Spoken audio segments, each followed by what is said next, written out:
Сега, вие критикувахте също и днес критикувахте сглобката за безпринципност.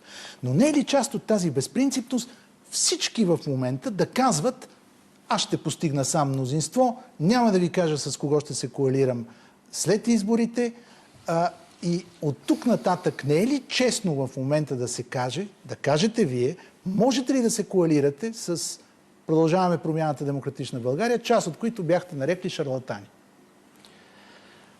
Сега, нормално е, когато влизаш в парламента с амбиция да бориш мафията, а после да правиш с сглобка с нея, да чуеш и такива определения. Между другото, привържениците са много по-остри дори в своите определения, но що се отнася до останалите партии, нека видим кой и с каква тежест ще влезе в българския парламент.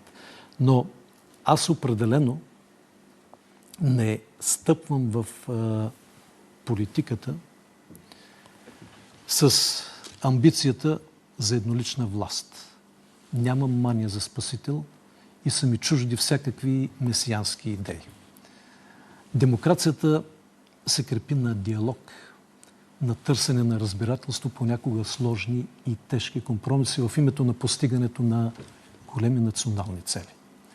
Така че аз ще говоря с всеки, който иска България да бъде сигурна, силна и конкурентна.